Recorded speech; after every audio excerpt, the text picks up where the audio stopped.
3월 19일 수요일 새벽 묵상 시작하겠습니다. 오늘은 수요일인데요. 예고해드렸듯이 수요 신앙 강좌 2기가 시작되는 날입니다. 오후 3시에 본당입니다. 이번에는 사순절의 영성이라는 주제를 가지고 나아가는데요. 오늘은 오프닝으로 전체적인 내용을 좀 소개해드리고요. 영성이라는 게 도대체 무엇인지, 그것을 우리가 왜 생각해야 되고 어떻게 함양해 가야 하는지, 이런 근본적이고 이제 개관에 해당하는 이제 그런 내용들을 조금 말씀드리려고 합니다. 그리고 다음 주부터 3주 동안에는 금식이라든가 기도라든가 이런 우리가 영성 훈련을 위해 사용하는 여러 도구들을 간략하게 짚어보면서 우리들이 이번 사순절 기간 동안에 어떻게 그거를 잘 해나갈 수 있을까, 또 어떤 의미를 그 안에서 찾아낼 수 있을까, 이런 것들을 좀 말씀드리려고 하고요. 그러고 나면 고난주간이 됩니다. 그래서 고난주간에는 우리 특별 새벽 기도회를 교회에서 하기 때문에 거기에 좀 집중하고, 또 성금요일 예배가 있잖아요. 여기에 집중하기 위해서 수요신앙 강좌는 한 주 쉬어가려고 하고요. 그 다음 주가 이제 부활절 지난 날인데 그때 수요신앙 강좌를 통해서 이 영성 훈련에 대한 모든 강의를 정리하고 마무리하려고 계획을 세우고 있습니다. 여러분 많이 참여하셔서 사순절 기간 동안 또 그 이후로 앞으로의 인생에서 영성을 잘 닦으시고 키워가시는 여러분들이 되시면 좋겠습니다. 잠시 후에 뵙죠. 오늘 우리가 읽을 통독 범위는 사무엘상 17장부터 20장까지의 말씀입니다. 평소보다 조금 기네요. 4장으로 되어 있습니다. 근데 좀 익숙한 말씀들입니다. 다윗이 나왔기 때문에 그래요. 17장은 블레셋과 싸우던 사울에게로 돌아갑니다. 다윗의 형들도 그곳에 가 있었죠. 거기에 다윗이 찾아가서 놀랍게도 골리앗이라고 하는 엄청난 장수와 맞서 싸워서 이기는 그 장면이 바로 17장에 등장합니다. 18장에서는 다윗이 요나단과 친해지는 모습, 또 사울의 딸과 결혼하는 모습, 이런 것들이 나오는데, 또 반대로 사울 본인하고는 의도치 않게 이렇게 척을 지게 되는 이제 그런 내용들이 등장하게 됩니다. 그 갈등이 19장에서 폭발하죠. 사울이 다윗을 죽이려고 하는데 그것을 막기 위해서, 참 웃기게도 웃긴다는 표현이 맞는지 모르겠는데 어떻게 보면 웃긴 거죠. 일종의 블랙 코미디적인 요소가 이 안에 담겨진 것 같은데, 이 사울을 막기 위해서 사울의 아들 요나단과 사울의 딸 미갈이 총출동합니다. 사울의 가족들이 사울을 막습니다. 그래서 결국 다윗은 살아나게 되죠. 그리고 마지막 20장에서 다윗이 숨어 있는 동안 요나단이 사울을 떠보게 되고, 결국 사울이 다윗을 죽이는 일을 멈추지 않을 것이다 라는 것을 요나단이 깨닫게 되면서 다윗을 떠나 보내게 됩니다. 그러니까 오늘 전체 말씀의 스토리는 다윗과 골리앗의 싸움이 앞에 잠시 나오는 것 외에는 전부 이제 사울 가족과 다윗과의 어떤 관계를 그리고 있다, 이렇게 보실 수가 있겠습니다. 전체적으로 한번 정리를 해드렸는데요. 여러분들께서 워낙 익숙하신 말씀들이라서 더 추가적으로 설명드릴 필요까지는 없을 것 같고요. 여러분들께서 직접 읽어보시면서 오늘도 통독과 또 더 나아가서 묵상으로 하나님의 음성을 들으실 수 있기를 바랍니다. 자, 오늘 묵상 구절을 보도록 하죠.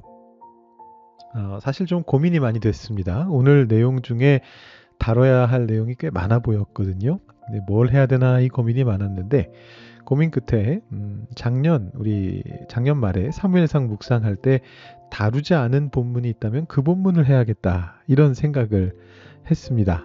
그래서 찾아보니까 골리앗과의 싸움을 정작 작년에 안 했더라고요. 가장 유명한 본문인데, 이게 이제 토요일하고 주일 본문으로 들어갔는데, 토요일에는 당시에 저의 어떤 그 설교 부하를 좀 덜어주시기 위해서 민경성 목사님께서 골로새서 설교를 해주시고 계셨고, 또 주일은 저희가 원래 새벽 기도를 안 하고 있기 때문에 우리가 사무엘상 17장 끝부분을 따로 이 새벽 설교에서 다루지를 않았습니다. 그래서 오늘은 그 본문으로 한번 이야기를 나눠보겠습니다.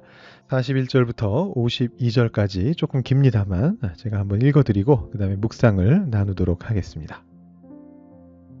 블레셋 사람이 방패든 사람을 앞세우고 다윗에게로 점점 가까이 나아가니라. 그 블레셋 사람이 둘러보다가 다윗을 보고 업신여기니 이는 그가 젊고 붉고 용모가 아름다움이라. 블레셋 사람이 다윗에게 이르되 네가 나를 개로 여기고 막대기를 가지고 내게 나아왔느냐 하고 그의 신들의 이름으로 다윗을 저주하고 그 블레셋 사람이 또 다윗에게 이르되 내게로 오라. 내가 네 살을 공중의 새들과 들짐승들에게 주리라 하는지라. 다윗이 블레셋 사람에게 이르되 너는 칼과 창과 단창으로 내게 나아오거니와 나는 만군의 여호와의 이름 곧 네가 모욕하는 이스라엘 군대의 하나님의 이름으로 내게 나아가노라. 오늘 여호와께서 너를 내 손에 넘기시리니 내가 너를 쳐서 내 목을 베고 블레셋 군대의 시체를 오늘 공중의 새와 땅의 들짐승에게 주어 온 땅으로 이스라엘의 하나님이 계신 줄 알게 하겠고 또 여호와의 구원하심이 칼과 창에 있지 아니함을 이 무리에게 알게 하리라. 전쟁은 여호와께 속한 것인즉 그가 너희를 우리 손에 넘기시리라. 블레셋 사람이 일어나 다윗에게로 마주 가까이 올 때에 다윗이 블레셋 사람을 향하여 빨리 달리며 손을 주머니에 넣어 돌을 가지고 물매로 던져 블레셋 사람의 이마를 치매 돌이 그의 이마에 박히니 땅에 엎드러지니라. 다윗이 같이 물매와 돌로 블레셋 사람을 이기고 그를 쳐 죽였으나 자기 손에는 칼이 없었더라. 다윗이 달려가서 블레셋 사람을 밟고 그의 칼을 그 칼집에서 빼내어 그 칼로 그를 죽이고 그의 머리를 베니 블레셋 사람들이 자기 용사의 죽음을 보고 도망하는지라. 이스라엘과 유다 사람들이 일어나서 소리 지르며 블레셋 사람들을 쫓아 가이와 에그론 성문까지 이르렀고 블레셋 사람들의 부상자들은 사하라임 가는 길에서부터 가드와 에그론까지 엎드려졌더라.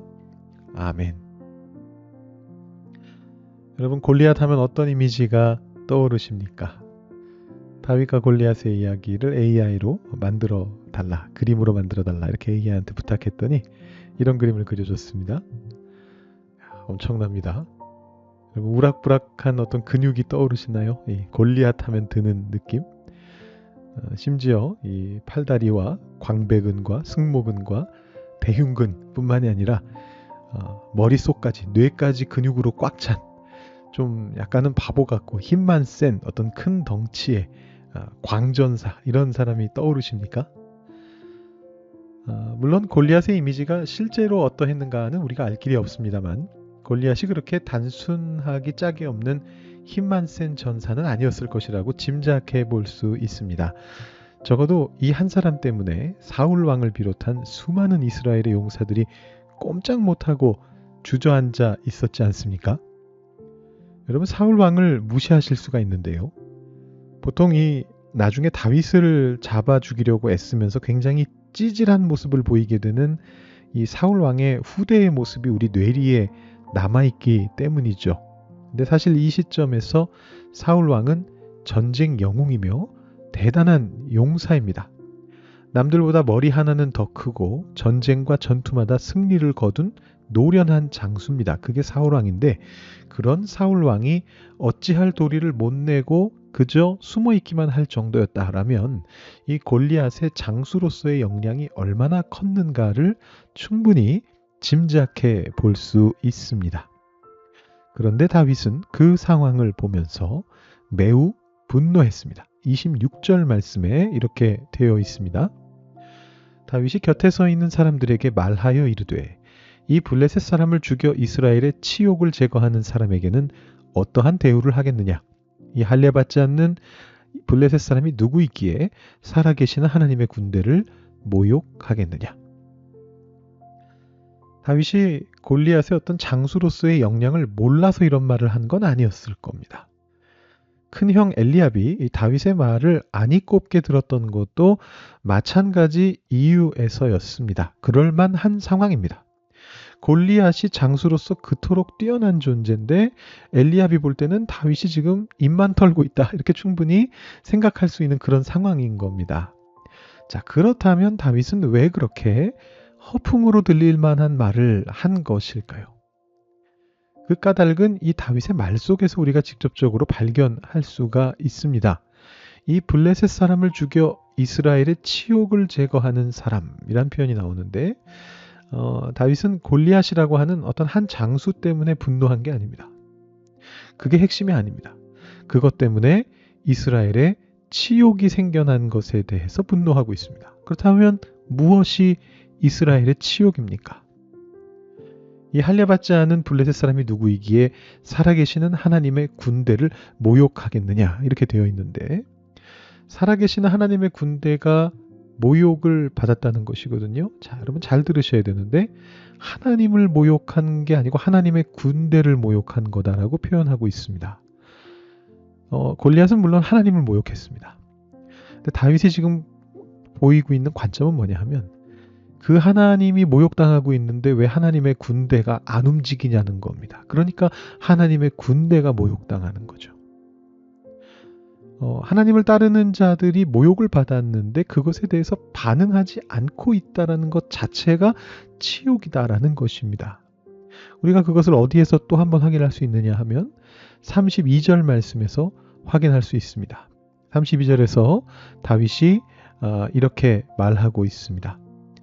다윗이 사울에게 말하되 그로 말미암아 사람이 낙담하지 말 것이라 주의 종이 가서 저 블레셋 사람과 싸우리이다. 다윗은 지금 이스라엘 백성들이 하나님께서 모욕당하시는 상황 속에서도 아무런 반응을 하지 못하고 낙담하여 도망하여 숨는 것을 보고 분노하고 있습니다. 이 골리앗 스토리에서 우리는 흔히 이 골리앗이라고 하는 악한이 있어서 다윗이 그 악한을 무너뜨렸다라는 그런 어떤 구도를 보기가 굉장히 쉽습니다. 한눈에 보이는 구도가 그거죠. 그런데 사실 다윗의 이야기는 골리앗이라고 하는 한 개인이나 아니면 블레셋이라고 하는 어떤 한 그룹을 악의 세력으로 간주하지 않습니다. 오히려 다윗의 이야기는 하나님께서 모욕당하실 때 하나님을 믿는 자들, 결국은 우리들입니다. 그 당시에 이스라엘 사람들이었고 지금은 우리들인데 이 하나님을 믿는 자들의 책임이 무엇인가에 관심을 기울이게 하는 것입니다. 다윗이 골리앗에게 가서 한 말을 살펴보시면 더더욱 분명하게 그것을 확인할 수 있게 됩니다. 45절부터 47절 말씀에 이렇게 되어 있습니다. 다윗이 블레셋 사람에게 이르되 너는 칼과 창과 단창으로 내게 나아오거니와 나는 만군의 여호와의 이름 곧 네가 모욕하는 이스라엘 군대의 하나님의 이름으로 네게 나아가노라. 하나님을 붙잡은 자가 어떻게 세상과 맞서러 나가는가 그 얘기를 하고 있고요. 46절 보시면 오늘 여호와께서 너를 내 손에 넘기시리니 내가 너를 쳐서 내 목을 베고 블레셋 군대의 시체를 오늘 공중에 세워 땅에 들 짐승에게 주어 온 땅으로 이스라엘의 하나님이 계신 줄 알게 하겠고 여기서 핵심은 이거죠. 온 땅으로 이스라엘의 하나님이 계신 줄을 알게 할 것이다. 그리고 이어지는 말씀 47절에 또 여호와의 구원하심이 칼과 창에 있지 아니함을 이 무리에게 알게 하리라. 전쟁은 여호와께 속한 것인즉 그가 너희를 우리 손에 넘기시리라. 이 땅에서 우리가 역할을 다하지 못하면 하나님께서 모욕당하시게 됩니다. 전쟁이 여호와께 속하였음을 믿지 아니하고 뒷걸음질 쳐서 숨으면 하나님께서 무시당하시게 됩니다. 그럴 때 우리가 어떻게 해야 될까요? 물론 우리가 세상과 맞서 싸운다라는 취지로 칼 들고 총 들고 나아가서 목소리 높여서 우리의 주장을 외치면서 너희들이 틀렸다. 너희들은 다 물러가라 라고 외친다고 해결되는 것은 아닐 것입니다. 우리가 성경 전체를 쭉 읽어보면 물론 다윗이 이제 이때는 전쟁을 해야 되는 상황이었기 때문에 골리앗에게 나아가서 물매로 그 골리앗을 죽이는 일을 했지만 오늘 우리가 그들을 설득하기 위해서 할 수 있는 것은 그것과는 좀 다른 것입니다. 이 물매라고 하는 것을 우리가 잘 생각해 봐야 되는데 그 물매가 바로 우리의 역할인데 그 물매라고 하는 것은 세상이 주목하지 않는 것, 세상이 가치 있게 보지 않는 것, 그러나 하나님을 믿는 자들이 그것을 들고 나아갈 때에 세상을 바꿀 수 있는 것을 말하는 것입니다. 그것은 우리가 우리의 크리스천으로서의 빛과 소금의 역할을 이 땅 위에서 계속해서 감당하는 것을 통해서 우리가 이룰 수 있는 것입니다. 여러분, 우리가 다윗입니다. 하나님께서 모욕당하시지 않도록 우리의 역할을 다하면서 세상 속으로 나아갈 수 있기를 원합니다. 우리 시간 조금 더 말씀 묵상해 보시고요. 기도하신 후에 새벽 예배 마치시기 바라고요. 우리가 그런 다윗의 역할을 하기 위해서 어떤 영성을 키워야 할 것인가 이따가 우리 수요신앙 강좌 시간을 통해 다시 한번 나누도록 하겠습니다. 기도하시겠습니다.